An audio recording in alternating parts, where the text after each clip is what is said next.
حمد و صلات کے بعد محترم سامعین گرامی، اسلامی معاشرے کے شعار میں سے، اس کی پہچان کی علامات میں سے ایک علامت اذان ہے۔ اذان ایک مسلم معاشرے کے اندر اس چیز کی علامت ہے کہ یہ مسلمان معاشرہ ہے، اور یہ نماز پڑھنے والے لوگ، نبی کریم صلی اللہ علیہ وسلم جب کسی علاقے پر شب خون مارتے حملہ کرتے، صبح سے فجر سے پہلے، تو حملہ کرنے سے پہلے انتظار کرتے کہ دیکھیں فجر کی اذان یہاں ہوتی ہے یا نہیں۔ اگر وہاں پر فجر کی اذان کی آواز آ جاتی تو آپ اپنے حملے کو روک دیتے کہ یہ لوگ مسلمان ہیں، یہ مسلمانوں کا علاقہ۔ اگر فجر کی اذان کی آواز نہ آتی تو پھر حملہ کرتے۔ تو گویا کہ اذان ایک علامت ہے مسلمانوں کی، مسلمانوں کے معاشرے کی، مسلمان علاقے اور بستی کی، مسلمان ملک کی۔ اور اس اذان کا ذکر قرآن مجید کے اندر اللہ تبارک و تعالیٰ نے فرمایا، میں یا ایھا الذین آمنوا اذا نودی للصلاۃ من یوم الجمعۃ فاسعوا الی ذکر اللہ۔ اے ایمان والو، جب جمعے والے دن اذان کہی جائے، نماز کے لیے بلایا جائے، اللہ کا نام بلند کیا جائے، اللہ کے ذکر کے لیے دوڑے آؤ، جلدی پہنچو۔ تو یہاں پر بھی اذان کا ذکر کیا گیا۔ نبی کریم صلی اللہ علیہ وسلم جب مدینہ منورہ تشریف لائے اور ایک مسلم معاشرہ اس کی بنیاد رکھی گئی اور مسجد نبوی اس کی تعمیر کی گئی، وہاں پر نمازیں ادا ہونے لگی، تو یہ فکر لاحق ہوئی کہ لوگوں کو کیسے اکٹھا کیا جائے، کیسے بتایا جائے، اطلاع کی جائے کہ نماز کا ٹائم ہو گیا ہے۔ تو آپس میں مشورے ہوئے۔ کچھ لوگوں نے کہا کہ ایک ٹل جو ہے، ٹلی لوہے کا بہت بڑا کوئی تھال پلیٹ، وہ لٹکا لیتے ہیں، رسی کے ساتھ باندھ لیتے ہیں، اس کو ہتھوڑا مارا کریں گے، اس سے آواز پیدا ہوگی، لوگوں کو پتہ چل جائے گا کہ نماز کا ٹائم ہو گیا۔ تو نبی کریم صلی اللہ علیہ وسلم نے اس بات کو رد کر دیا، میں کہ یہ عیسائیوں کی علامت ہے، ان کا شعار ہے۔ پھر دوسرے کچھ لوگوں نے مشورہ دیا کہ ایک باجے کی طرح کی کوئی چیز لے لیتے ہیں، جس میں پھونک ماریں گے، زور سے آواز نکلے گی، لوگوں کو پتہ چل جائے گا کہ نماز کا ٹائم ہو گیا۔ میں کہ یہ بھی غلط ہے،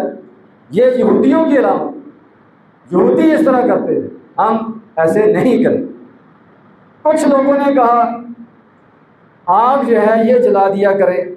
اس کو دیکھ کر پتہ چل جایا کرے گا کہ نماز کا ٹائم ہے۔ میں کہ یہ بھی ہم نہیں کریں گے، یہ مجوسیوں کی علامت۔ تو کہا کہ چلو پھر کوئی آدمی بھیج دیا کریں، وہ گھر گھر جا کر بتا دیا کرے کہ نماز کے لیے پہنچو، نماز کا ٹائم ہو گیا، زور کا ٹائم ہو گیا، عصر کا ٹائم ہو گیا۔ تو فی الحال اسی بات پر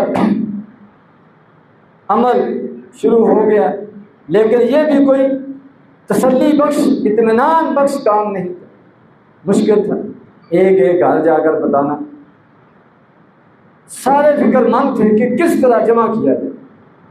تو نبی کریم صلی اللہ علیہ وسلم کے ایک صحابی ہیں عبداللہ بن زید عبد ربی، ان کو خواب آیا۔ خواب کے اندر انہوں نے دیکھا کہ ایک آدمی جو ہے وہ ایک ناقوس ٹلی جو ہے یہ اس نے پکڑی ہوئی ہے اور جا رہا۔ تو خواب کے اندر اس صحابی نے اس سے کہا کہ یہ مجھے بیچ دو۔ انہوں نے کہا یہ آپ نے کیا کرنی ہے؟ انہوں نے کہا ہم اس سے آواز پیدا کیا کریں گے، اس کو زور سے بجایا کریں گے اور لوگوں کو مسجد میں آنے کے لیے اطلاع دیا کریں گے۔ تو اس نے کہا اگر تم نے اطلاع ہی دینی ہے تو اس سے اچھا طریقہ میں تمہیں بتاتا ہوں۔ کہا وہ بتا دیں۔ وہ اللہ تبارک و تعالیٰ کی طرف سے فرشتہ تھا جو خواب کے اندر ان کے ساتھ باتیں کر رہا ہے۔ تو پھر فرشتے نے پوری اذان سکھائی خواب کے اندر اور تکبیر بھی سکھائی۔ وہ صحابی عبداللہ بن زید رضی اللہ تعالیٰ صبح نبی کریم صلی اللہ علیہ وسلم کے پاس آئے، اپنا خواب بیان کیا تو آپ نے اس کی تائید فرمائی،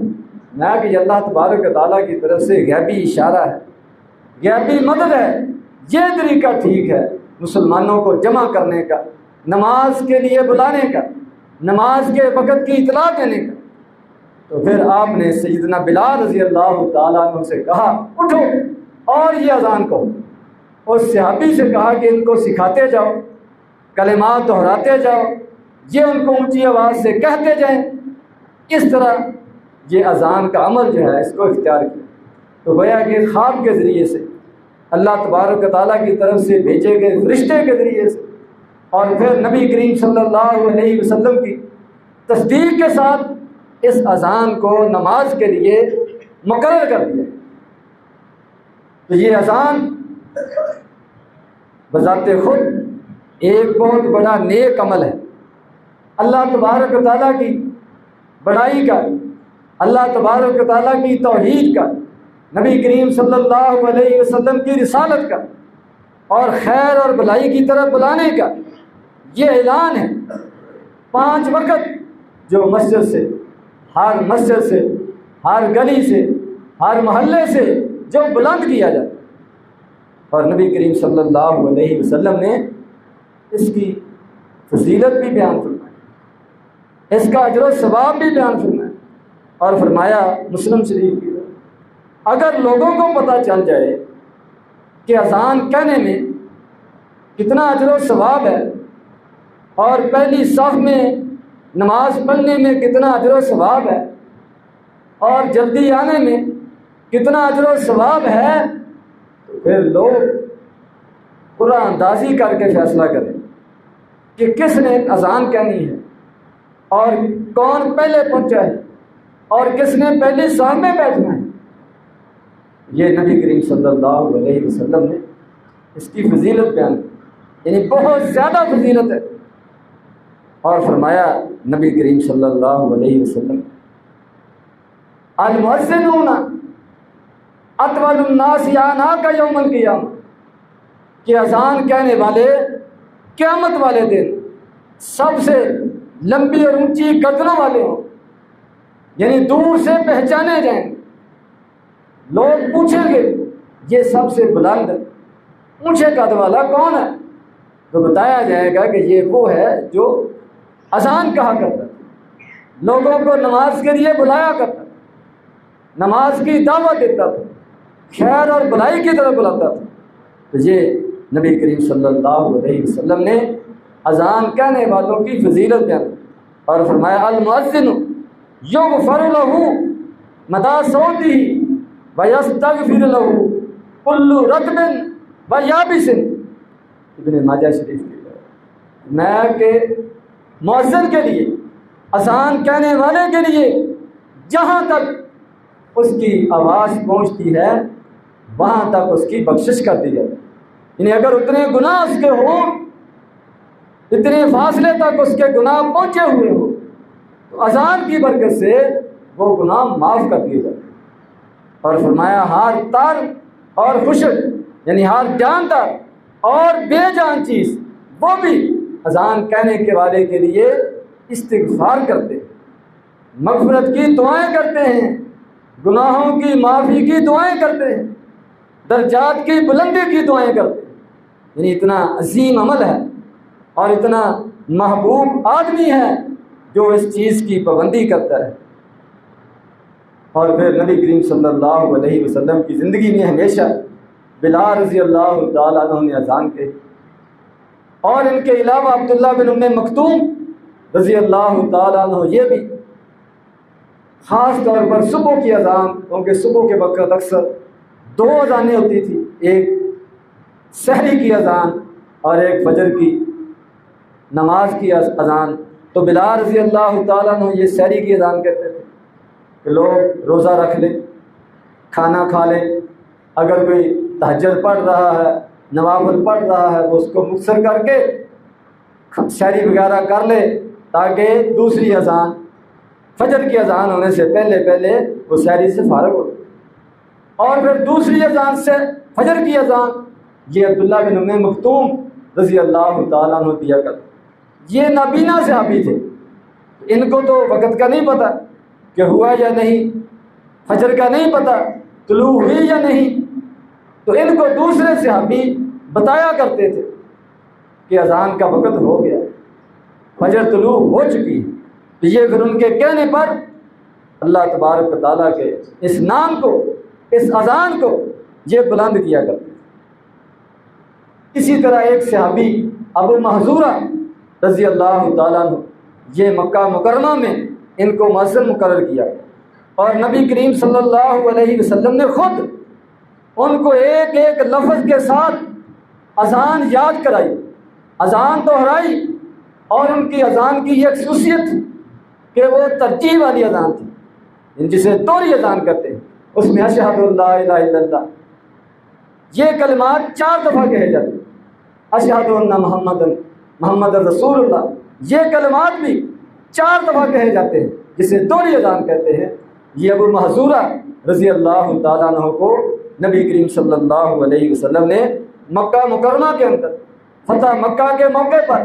سکھائی، اور ان کی یہ ڈیوٹی لگائی کہ مکہ مکرمہ کے اندر تم نے اذان کہنی۔ اور اذان کے بارے میں نبی کریم صلی اللہ علیہ وسلم کا فرمان ہے، اذا سمعتم النداء فقولوا مثل ما یقول، کہ جب تم اذان سنو تو پھر اسی طرح دہراؤ سارے کلمات کو جس طرح مؤذن کہہ رہا ہے۔ یعنی اذان کہنا صرف مؤذن کی ڈیوٹی نہیں ہے، بلکہ اس کے ساتھ ساتھ دہرانا، اس کا جواب دینا، یہ سب نمازیوں کی، سب مسلمانوں کی ڈیوٹی۔ اور نبی کریم صلی اللہ علیہ وسلم نے پھر تفصیل کے ساتھ ایک ایک کلمے کا جواب سکھایا، کہ جب اللہ اکبر کہے تو تم بھی اللہ اکبر کہو، جب وہ اشہد اللہ الہ الا اللہ کہے تم بھی ایسے کہو، جب وہ اشہد ان محمد رسول اللہ کہے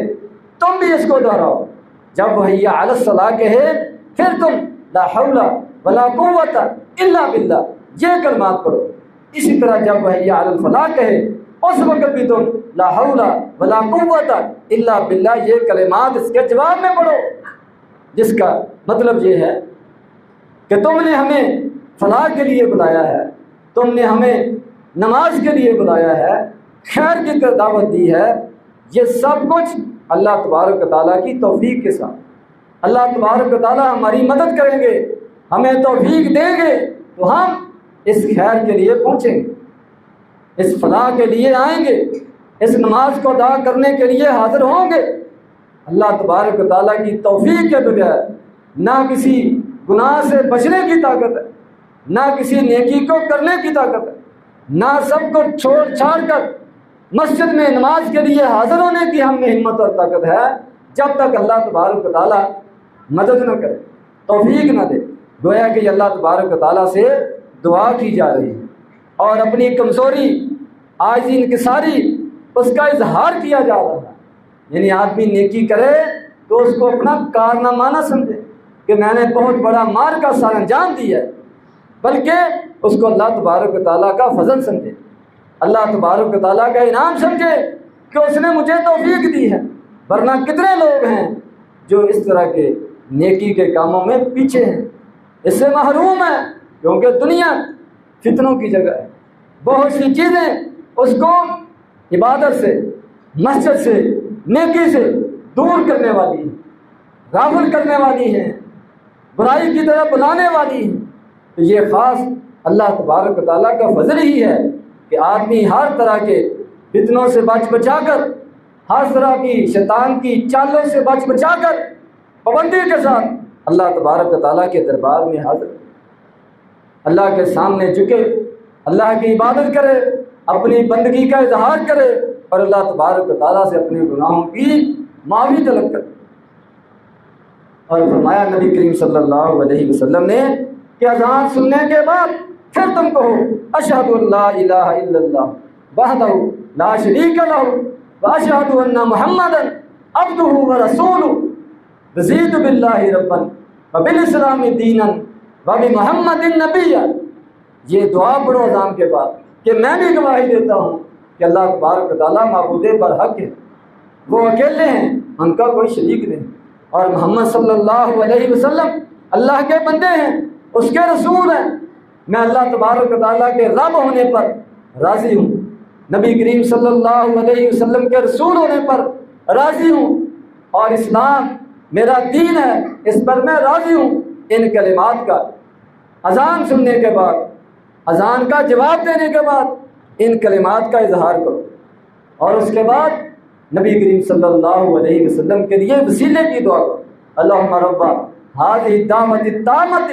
والصلاۃ القائمۃ آت محمد الوسیلۃ والفضیلۃ وابعثہ مقاما محمودا الذی وعدتہ، کہ اس میں نبی کریم صلی اللہ علیہ وسلم کے لیے وسیلے کی دعا کی جا رہی ہے، اور اس کی خود نبی کریم صلی اللہ علیہ وسلم نے وضاحت فرمائی کہ یہ قیامت والے دن جنت کے اندر ایسا مقام ہے جو پوری کائنات میں سے صرف ایک آدمی کو وہ ملے گا، اور مجھے امید ہے کہ وہ میں ہوں گا۔ اس لیے جو میرے لیے اس وسیلے کی، اس اعلیٰ مقام کی دعا کرتا ہے، حلت لہ الشفاعہ، اس کے لیے سفارش کرنا حلال ہو جاتا ہے، اس کو اللہ تبارک و تعالیٰ میری سفارش کے ذریعے سے معاف کریں گے، وہ سفارش کا حقدار بن جاتا ہے۔ اس لیے یہ دعا بھی ہمیں پڑھنی چاہیے، اور اس کے ساتھ میں ثم صلوا علیہ، پھر مجھ پر درود پڑھو۔ اذان سننے کے بعد، اذان کا جواب دینے کے بعد، اذان کی دعا مسنون پڑھنے کے ساتھ ساتھ نبی کریم صلی اللہ علیہ وسلم پر درود یہ بھی پڑھا کرو۔ میں کہ جو آدمی ایک مرتبہ مجھ پر درود بھیجتا ہے، اللہ تبارک و تعالیٰ اس پر 10 رحمتیں نازل کرتے ہیں۔ تو یہ بھی اذان کے آداب میں سے ایک ادب ہے کہ اذان کے بعد نبی کریم صلی اللہ علیہ وسلم پر درود و سلام جو ہے یہ پڑھا جائے۔ اور اذان کی خاص ایک فضیلت نبی کریم صلی اللہ علیہ وسلم نے بیان فرمائی کہ جب اذان ہوتی ہے تو شیطان اس کو بڑی تکلیف ہوتی ہے، اور وہ بڑی تیزی کے ساتھ بھاگتا ہے تاکہ اذان کے کلمات اس کے کان میں نہ پڑے، جو نماز کے لیے، فلاح کے لیے، خیر کے لیے دعوت دی جا رہی ہے، میں اس کو نہ سنوں، اس سے دور رہوں، وہ بھاگ جاتا ہے۔ جب اذان مکمل ہوتی ہے پھر واپس آ جاتا ہے، اور پھر جب دوبارہ اقامت ہوتی ہے پھر بھاگ جاتا ہے، اس کے بعد جب نماز شروع ہوتی ہے پھر واپس آ جاتا ہے، اور اب اس کی پوری کوشش ہوتی ہے کہ یہ لوگ میری طرح اذان سے بھاگے نہیں ہیں، اقامت سے بھاگے نہیں ہیں، مسجد میں پہنچ چکے ہیں، اب ان کی نماز کو خراب کرنا چاہیے۔ پھر وہ وسوسے ڈالنا شروع کر دیتا ہے، اذکر کذا اذکر کذا، اور یہ کہنا شروع کر دیتا ہے کہ فلاں چیز یاد کرو، فلاں واقعہ یاد کرو، فلاں جنا اپنا معاملہ اس کو ذہن میں لاؤ۔ اس طرح وہ نماز کے اندر، خیالات کے اندر گم ہو جاتا ہے، اور بعض کا اس کو یہاں تک پتہ نہیں چلتا کہ میں نے کتنی رکعتیں پڑھی۔ تو یہ شیطان کے بارے میں نبی کریم صلی اللہ علیہ وسلم نے کہ اس کی پہلی کوشش تو یہ ہے کہ اذان سنی نہ جائے، اور دوسری کوشش یہ ہے کہ اقامت نہ سنی جائے، اور پھر آخری بار یہ ہے کہ ان کی نماز کو خراب کیا جائے۔ اس لیے گویا کہ یہ شیطان کا مقابلہ ہے کہ آدمی اذان سنے، اذان کا جواب دے، اقامت سنے، اقامت کا جواب دے، نماز میں حاضر ہو، اور اس کے بعد پوری توجہ اپنی نماز کے اندر رکھنے کی کوشش کرے۔ اس طرح وہ شیطان کے وار سے بچ سکتا ہے، اور شیطان اپنے حسد کے اندر، اپنے بغض و نفرت کے اندر چل کر وہ مر سکتا ہے، اور جو اس کا وار ہے وہ ناکام و نامراد ہو سکتا ہے۔ اللہ تبارک و تعالیٰ ہمیں قرآن و حدیث کو سمجھنے کی، اس پر عمل کرنے کی توفیق عطا فرمائے۔ وآخر دعوانا الحمدللہ